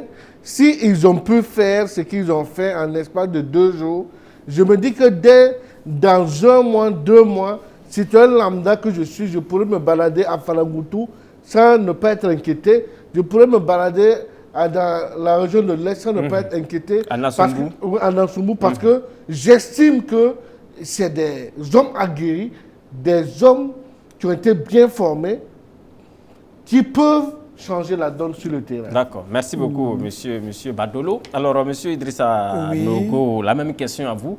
La transition, comment est-ce que vous la voyez? Le coup de terre consommé, comment est-ce qu'on s'achemine vers les élections et le retour à l'ordre constitutionnel normal qui a été donc promis par le MPSR? Pour répondre à cette question, il faut être certainement un des 20. Ah oui? Et je n'en suis pas un. Moi, je parle en lien toujours avec l'actualité et les éléments. Mais vous pouvez avoir une vision. Mais Paul, c'est pour juste vous taquiner. Oui. Mais Paul Mkiramba, avant de répondre à votre question, pour compléter le CV militairement kilométrique de M. Paul-Henri Damiba, il faut rapidement retenir et savoir qu'en 2015, lors du coup d'État militaro-fasciste du général Djendjere, quand les forces loyalistes sont sorties un peu partout sur l'ensemble du territoire, il a fortement et activement participé à la riposte. Contre le putsch militaire. Une des raisons pour lesquelles, d'ailleurs, il avait eu mal à partir avec, je m'excuse, avec le général Djendjere, qui l'aurait appelé effectivement pour l'accompagner pour que le coup d'État fût un succès. Malheureusement, il a décliné l'offre. Okay. Maintenant, pour répondre à votre question, pour la transition. Oui. Non, vous savez, vouloir dire c'est quel gouvernement civil, vous l'avez dit, mix, civil, militaire, 5 ans, 10 ans, c'est à eux de définir le cadre. C'est quand on répond à ces genres de questions, déjà on pense au ventre. Oui, l'appétit, les postes. Ce n'est pas comme ça. Les militaires, ils ont sorti une phrase phare, un mot clé. La dégradation continue et continuelle, de façon criarde, de la situation sécuritaire. C'est la règle numéro 1. C'est la question numéro 1. C'est l'urgence numéro 1. C'est la préoccupation numéro 1. Au bout de quelques temps, on doit sentir des signaux forts. Parce que en réalité, c'est quoi? C'est les groupes armés terroristes qui nous endeuillent, qui les ont amenés à perpétrer le coup d'État. Rapidement, il nous faut une réponse à ce niveau. Oui. Ils ont parlé donc de restaurer l'intégrité du territoire national. Il nous faut rapidement une réponse à ce niveau. On va en parler. Restons sur le plan politique. Comment est-ce que vous voyez, ma question c'est là, cette transition pour aller aux élections? Il faut toujours se méfier des politiques. Quelqu'un a dit, c'est Valère Sommet, paix à son âme, et puis aussi, Souman Touré aussi, il a dit que dès que le personnel civil a commencé à rentrer dans le CNR, le Conseil national de la révolution de camarade Thomas Sankara, président de force, président du CNR, le panafricanisme, le Che Guevara panafricain, quand les civils ont commencé à rentrer dans le CNR, ils nous ont foutu la bouillie à l'intérieur, le cambouis, la merde. Donc, faisons beaucoup attention. Il faut que les militaires sachent d'où ils viennent et où est-ce qu'ils veulent nous amener.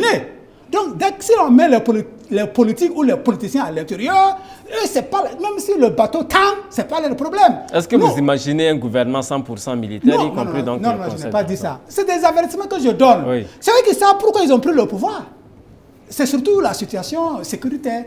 Maintenant, si vous estimez qu'un militaire, un civil peut faire l'affaire, ou si on peut faire le ménage, mix militaire-civil, ça peut faire l'affaire, là où les populations les attendent, c'est rapidement la situation de l'insécurité. D'accord. Ça, c'est très, très important. Ça, c'est une question. Sinon, pourquoi faire partie dans le régime MPP et puis retomber encore dans les travers? Ok. Alors, M. Issa Ouédraogo, la même question à vous. Quel format de transition vous entrevoyez pour donc organiser les élections et quel calendrier électoral on peut établir donc, pour aller aux élections, puisque on a eu des difficultés à organiser les élections municipales qui ont d'ailleurs été reportées à plusieurs reprises et nous sommes dans une situation toujours d'insécurité. Pourtant, il faut donc aller aux élections, désormais présidentielles et législatives certainement. Moi, je crois qu'on va vite en besoin. On va trop vite en besoin dans la mesure où, d'abord, le problème du Burkina aujourd'hui, ce n'est pas la précipitation pour les élections. C'est vrai que les élections doivent se tenir dans un bref délai, dans un délai quand même raisonnable pour que, bien sûr, les militaires ne s'éternisent pas au pouvoir. Oui. Mais la question principale, c'est quoi? Vous savez, nous avons 10% de notre territoire aujourd'hui qui est occupé par des terroristes. Oui. Alors, maintenant, le plus urgent d'abord, c'est de chercher à récupérer d'abord notre territoire qui est entre les mains des terroristes. Ça, c'est un. Secondo, qu'est-ce qu'il faut faire? Il faut tout faire pour ramener nos populations déplacées dans leur localité. Tout ça avant les élections? Non, je ne dis pas tout ça avant les élections. Je parle de l'urgence. Ma question, c'est les élections. Non, c'est ça que je dis. On va trop vite en besoin. Moi, je pense que voici en fait les questions qui m'intéressent le plus d'abord, qui est en fait les questions électorales. Parce que, vous savez, écoutez, on ne peut pas laisser nos parents dans la brousse, qui dorment et à l'air libre comme ça, et penser tout de suite que non, le problème tout de suite, c'est en fait le problème des élections qu'il faut régler. Je pense qu'il faut chercher la solution en fait, à ces problèmes en fait, que vivent nos dignes populations. Mais maintenant, ça ne se passe pas à la présidence, ça ne se passe pas à Kossiam. Le coup d'État étant fait, les militaires déjà au pouvoir, ils doivent en fait tout de suite nous proposer un calendrier de sortie de cette crise sécuritaire, à savoir quelles sont les dispositions qu'ils vont prendre en fait pour ramener en fait nos populations dans les localités, quelles sont les dispositions qu'ils vont prendre en fait pour en fait réamener nos territoires qui sont dans les mains des djihadistes. Moi je pense que d'abord ça doit être les premières solutions auxquelles en fait les militaires doivent en fait s'adonner. Maintenant, par rapport à la question électorale, mais bien sûr qu'il faut revenir vite à une vie constitutionnelle normale. Alors, donc, cette vie constitutionnelle normale, on ne va pas demander, par exemple, à la junte ne va pas, en fait, si je puis m'exprimer ainsi, la junte militaire ne peut pas nous demander, par exemple, de leur donner peut-être 4 ans, 5 ans, un truc comme ça. Comme au Mali. Comme au Mali. Mais je pense que la vie politique étant animée par les partis politiques et les structures d'éveil citoyenne, ensemble, nous allons nous asseoir, discuter, et trouver en tout cas les moyens et les modalités en fait pour aller aux élections présidentielles, législatives et municipales. En tout cas, dans le bonheur de tous les Burkinabés, mais il faut que en fait on trouve d'abord la solution à ces problèmes sécuritaires en fait qui endeuillent toutes nos populations. Et je pense que le coup d'État aussi rentre dans ce cadre, en fait, en ce sens que c'est la préoccupation des militaires parce qu'ils trouvent qu'ils n'ont pas assez de moyens. Ils trouvent qu'au niveau de la gouvernance, rien ne va. Il y a la magouille, il y a la manipulation, il y a le désordre. Alors, ils ont pris le pouvoir pour ramener cet ordre dans la gouvernance et pouvoir faire face, bien sûr, à l'ennemi qui est sur le terrain. Et je pense que, voilà, donc c'est leur mission et nous attendons de voir ce qu'ils vont nous proposer comme calendrier. Alors, cela se fera donc en concertation avec les forces vives de la République. C'est bien ce qu'ont dit justement ces militaires à travers donc, les communiqués qui ont été rendus publics hier après-midi sur les antennes de la télévision nationale du Burkina. Alors, M. Abraham Badolo, on sait que le Burkina Faso fait partie d'un certain nombre d'espaces communautaires, notamment l'UEMOA et la CEDEAO. On se souvient également des sanctions qui ont été infligées par la CEDEAO contre la Guinée d'abord, ensuite les sanctions sévères contre le Mali.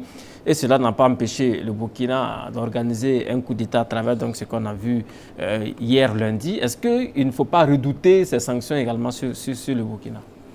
De toute façon, ou on n'a plus peur de ces sanctions? Non, les gens n'ont plus peur de quoi que ce soit parce que toutes ces institutions aujourd'hui sont décriées par les peuples africains.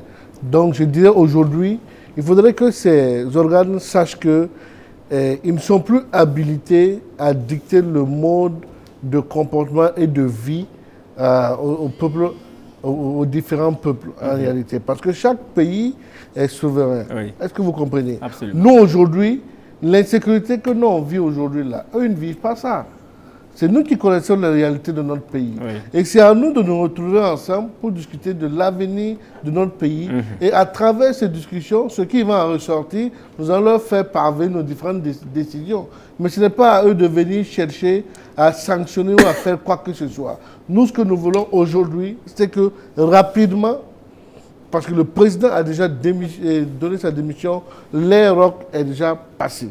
Ce qu'il faut aujourd'hui, c'est d'aller de l'avant et très rapidement que les militaires se réorganisent et qu'ils se déploient plus sur le terrain pour commencer à booster ces djihadistes-là hors de nos territoires. Trouver une stratégie pour relancer rapidement notre économie oui. Et également trouver une date consensuelle pour repartir à une situation normale. C'est ce que nous attendons d'eux. D'accord, merci beaucoup. Alors, M. Nogo, est-ce que c'est votre vision également en matière donc, de priorité des actions menées par le MPSR sur le terrain? M. Badolo a parlé donc de sécurité, c'est la priorité numéro 1. Ensuite, la relance de l'économie et enfin les élections. Est-ce que c'est comme ça que vous voyez les choses? Même ils peuvent être secoués sur leurs assises. Ah oui? Si rapidement les réponses pour la lutte, les éléments censés nous donner une certaine assurance dans la lutte contre le terrorisme ne se prennent pas très rapidement. Voilà, c'est ça. C'est la raison phare qui a été mise en avant pour s'asseoir sur le trône de M. Roch-Marc Christian Kaboré.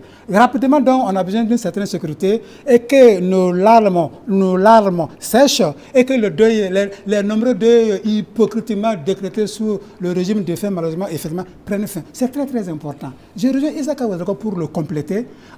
Selon les chiffres du gouvernement qui vient de tomber avant-hier, à la date du 31 décembre 2021, nous en étions à 1 579 776 personnes déplacées internes.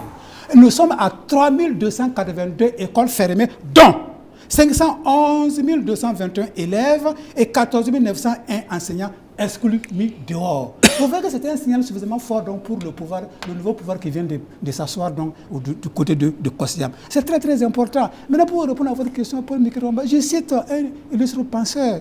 Il n'y a pas de politique qui vaille, Miki, en dehors des aspirations du peuple et des réalités sociales du moment. C'est la jeune militaire qui connaît les réalités sociales du moment. nos aspirations au changement, la soif effectivement de la vérité, de la transparence, de la bonne gouvernance, n'est pas rassembler des copains autour, n'est pas aller acheter des voitures de luxe de 96 millions, n'est pas investir dans les biens immobiliers à Dubaï, en France, au village, à Ouri, le whisky, dans mon village, de R+20, marier sa 5e épouse, faire des djandjoba, et puis capter les ressources de l'État en mettant en place des sociétés écrans. Il faut arrêter ça. Ce n'est pas bon. Maintenant, les institutions sous-régionales hypocrites, j'en viens. Regardez Paul Mikirwamba, le 9 janvier 2022. C'est Accra que les présidents de la CEDEAO se sont retrouvés. C'est Accra. Accra, c'est la capitale du Ghana. Et le Ghana, c'est le pays de Kwame Nkrumah, le premier président ghanéen. Le chantre du panafricanisme politique. Il a passé toute sa vie de militant à lutter pour les grands ensembles. L'unité africaine, c'est lui. Et c'est à Accra que les chefs d'État, poltrons, couillards, lâches, des castors, une bande de médiocres coalisés, pour se retrouver à Accra, effectivement, pour mettre le Mali dans une bulle financière, économique, commerciale. Déjà qu'elle est étouffée, déjà qu'elle est asphyxiée par l'embargo, et puis par la maladie de la Covid-19. Le Mali s'était déjà renfermé et refermé sur lui-même pour échapper à la maladie. Et vous venez en rajouter. J'ai dit tout à l'heure quelque part, Paul Mikirwamba, pour être audible. C'est une évidence. Il faut être d'abord crédible. La CEDEAO n'est pas crédible. L'Union africaine n'est pas crédible. Donc comment est-ce qu'on peut vous entendre? Vous n'êtes pas audible. Vous êtes des coquilles vides. La preuve, ils ont intimidé Assimi Goïta. Ils ont intimidé Mahamadou Doumbia. Et ça n'a pas empêché Léopold-Henri Damiba de perpétrer leur coup d'État militaro-fasciste. C'est pour dire que la CEDEAO, l'Union africaine, l'UEMOA, là, c'est des caisses de résonance. Prenons courageusement, nous, peuple africain, nos responsabilités et balayer la CEDEAO, et balayer l'Union africaine, et balayer l'UEMOA. Nous voulons des institutions proches des peuples, qui défendent les intérêts du peuple, et non des institutions, des syndicats. Dès qu'un président africain il fait un pet, rapidement on se retrouve au sommet pour dire mais il a le droit effectivement de péter. Maintenant quand on met en prison, on persécute, on envoie des chars, des avions de guerre encercler les QG des opposants, les mettre en prison, les humilier, on ne voit pas la CEDEAO. Quand on tripatue la constitution, on ne voit pas la CEDEAO. Quand le peuple sort pour manifester, on leur envoie du gaz lacrymogène. Et ça c'est dans le moindre cas. Le pire des cas, il y a des morts d'hommes. Si je prends le cas du Soudan, donc je vais un peu plus loin, et ça c'est l'Union africaine. Oui. Voilà. Si je vais un peu plus loin, mais ils sont à combien de morts? Vous avez entendu un seul communiqué de l'Union africaine?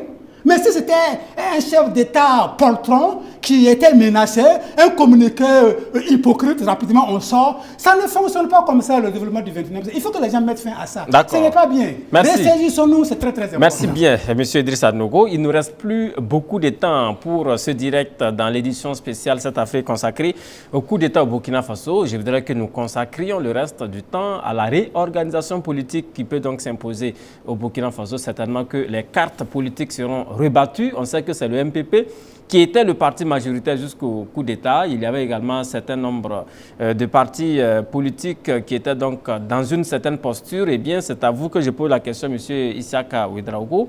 Alors, comment est-ce que vous voyez donc l'avenir de tous ces partis politiques-là dans la reconquête du pouvoir? Parce qu'on a dissous le gouvernement, on a dissous l'Assemblée nationale, mais les partis politiques ne sont pas dissous. Ils vont se relancer dans la conquête du pouvoir. Est-ce que vous pensez qu'un parti comme le MPP peut récupérer encore une fois de plus le pouvoir par la voie des élections? Bon, je pense que c'est pas exclu, hein, c'est pas exclu que le MPP ne puisse pas plus revenir au pouvoir. Sur le papier, c'est le parti le plus fort. Oui, c'est le parti le plus fort pour le moment, mais c'est pas. Il faut aussi reconnaître que le parti n'a pas perdu sa crédibilité au sein de la population, comme certains peuvent le penser, hein, pas du tout. Mais c'est ce que je vous disais tout à l'heure. Le parti, en fait, a été fragilisé par la mauvaise gouvernance, par, en fait, la gouvernance du seul président, du chef de l'État. et qui, en fait, qui nommait qui il voulait, qui plaçait qui il voulait. Donc pour vous, par sa gouvernance, Roch Kaboré a fragilisé. Il a fragilisé le parti, c'est clair. Je le dis et je l'assume. Ouais. C'est le président Roch Marc Christian Kaboré qui a fragilisé son parti de par justement et ça m'a mis sur le parti. Parce que le parti, en fait, c'est comme si le parti l'appartenait. Un parti politique n'appartient pas à un individu. Fut-il président, ça ne t'appartient pas. Okay. Tu as été élu président, tu es venu par en fait ce parti. Alors donc, le parti maintenant, tu laisses le parti. Maintenant, c'est géré en interne avec bien sûr les responsables qui ont été nommés par ce parti. Je vous l'ai dit tout à l'heure, Bala Sakandé a été imposé à la tête du MPP par le président Roch Marc Christian Kaboré, ce qui n'a pas été du tout du goût de beaucoup de cadres du MPP. Ça a d'abord amené la détérioration au sein du parti. Je pense que le parti peut rebondir parce que en fait, les cadres ne sont pas rejetés dans leur région. Ils ont toujours en fait la même mise sur en fait les militants dans leur région, ce qui en témoigne bien sûr les événements, le coup d'État. Vous avez vu, personne n'est sorti parce que si en fait les cadres avaient toujours en fait, bien sûr cette considération pour le chef de l'État, ils allaient appeler les militants. Ils allaient appeler les militants dans la rue. Et les manifestations étaient interdites. Non, même si c'est eux qui avaient interdit les manifestations. C'est eux encore qui appellent les gens à sortir, mais les gens vont sortir. Si en fait le maire de Ouaga a refusé qu'il y ait des manifestations, parce que ça ne l'arrangeait pas. Mais maintenant, ça l'arrange. Il allait en fait obligatoirement donner l'autorisation aux gens de sortir manifester. Voilà. Donc, il y a 2 poids, 2 mesures ici. Donc, vous voyez que lui-même, il n'est pas... Et puis, le maire de Ouaga. Revenons au maire de Ouaga. Le maire de Ouaga, mais c'est grave. C'est pourquoi je vous dis, en fait, la gouvernance était entachée de personnes médiocres, comme l'a dit M. Noro, parce que le maire de Ouaga, en fait, il avait un air hautain, irrespectueux et tout ça. Vous savez, les populations n'aiment pas. Vous allez au-delà de ma question, monsieur Ouedraogo. C'est vraiment sur le plan politique, donc, la classe politique. Le plan en dehors politique, du MPP, est-ce que vous pensez que les autres partis peuvent jouer un grand rôle? Non. On a le CDP, on a l'UPC. Non, le CDP, le CDP, il y a un problème, bien sûr. Avant le coup d'État, il y avait un problème au niveau du CDP. La crise, en fait, a fragilisé le CDP, a divisé le parti en deux. Et je pense que Eddy était en train de voir comment il allait, en fait, approcher ses autres camarades à revenir dans les partis pour unifier le parti. Et je pense que dans l'intérêt... La réconciliation est possible là-bas. C'est possible là-bas. La réconciliation est possible là-bas parce que de toute façon, Eddy est mis en minorité. Et les autres, donc, l'UPC? Voilà. L'UPC, je ne pense pas parce que de toute façon, l'UPC a perdu cette crédibilité depuis qu'ils se sont alliés au MPP. Ils sont allés à la soupe, ils se sont fragilisés. Le parti de Maître Sankara, Bénévendé Sankara, pire encore. Je pense qu'il y a des partis en tout cas qui sont appelés à disparaître de la scène politique nationale. D'accord. Merci beaucoup, M. Isaka Ouedraogo. Alors, M. Abraham Badolo, vous êtes donc le président de l'ADP. Alors, cette question sur la réorganisation de la classe politique, comment est-ce que vous voyez les choses? Est-ce que le MPP peut rebondir? Est-ce qu'un autre parti politique peut reconquérir et gérer, si vous voulez, le pouvoir d'État? Comment est-ce que vous voyez donc l'avenir de ces partis politiques dans cette situation où les cartes sont rebattues? Donc, en toute sincérité, ça va être difficile pour le MPP de rebondir, à mon avis. Parce que vous savez que quand vous prenez le cas même de leur jeunesse, vous savez, les jeunes du MPP ont passé leur temps durant les 2 mandats à se plaindre parce qu'ils se sentaient délaissés même par les responsables de ce parti. Donc, je me dis que ça va véritablement être difficile pour le parti de rebondir, vu qu'il y avait déjà même un mécontentement général même que vivaient les militants et même les différents leaders même de ce parti. Oui. Donc, je me dis également que les autres partis également vont forcément vivre cette situation également. Ça sera une crise contagieuse pour les autres partis. Maintenant, je dirais également, ce qui est bien dans cette histoire est que les jeunes patriotes, des jeunes qui se sentent capables aussi de pouvoir prétendre à la gestion des affaires de l'État également, pourront émerger de toutes ces différentes crises-là. Maintenant, c'est à eux de savoir comment s'organiser, à eux de tirer les leçons des vécus des différents partis pour ne plus commettre les mêmes erreurs. D'accord. Parce qu'aujourd'hui, au jour d'aujourd'hui, le plus important déjà, c'est de commencer à penser à l'avenir du Burkina, c'est-à-dire mettre en place des institutions fortes qui vont carrément ériger des règles qui vont amener le Burkina Faso de l'avant. Merci. Donc dès maintenant, les gens doivent commencer à penser, à savoir comment faire des propositions pour que nous puissions vraiment rebâtir, je dirais, un Burkina Faso nouveau sur les valeurs que nous avions de par le passé. Merci beaucoup, M. Badolo. Alors, on termine avec vous, M. Isaka et M. Idrissa Nogo. Hein. Vous avez juste 90 secondes pour nous dire comment est-ce que vous voyez donc les choses, parce que nous sommes à la fin de l'émission. Merci bien. Oui. Quelqu'un a dit quelque part, et je l'ai noté, les Burkinabés sont des hypocrites. Ils mangent avec les loups, aboient avec les chiens, se lamentent avec les bergers et lèchent les barbiches du roi. C'est pour dire que le peuple, on a affaire généralement à un peuple caméléon et à une classe politique volage, inconstante, qui balance partout dans tous les sens. Monsieur Paul Mekorwamba, en Afrique, il n'y a pas de vie en dehors de la politique, notamment ceux qui tiennent et détiennent les sébiles, les sébiles, les arcanes, ceux qui tiennent les manettes. J'ai trouvé enfin le mot du pouvoir d'État. Dès que le pouvoir d'État décroche, c'est la débandade comme des rats voleurs. Donc, vous estimez que le MPP va voler aux éclats? La maison, c'est vide. Oui. Regardez au Mali, le parti de Ibrahim Boubacar Keïta, c'est devenu une coquille vide. Les gens ont rampé comme ça pour rejoindre Assimi Goïta. Regardez en Guinée, le parti de Alpha Condé. Le parti s'est vidé immédiatement aussitôt, mais on va plus loin, regardez en Côte d'Ivoire. Le parti s'est vidé. Donc, tout naturellement. Comme le CDP s'est vidé. La nature ayant horreur du vide, comme le CDP s'est vidé, est mieux. Le CDP même offre le spectacle le plus piètre de son histoire qui soit. Vous ne pouvez pas, parce que votre président fondateur s'est déplacé, vous vous battez à l'intérieur.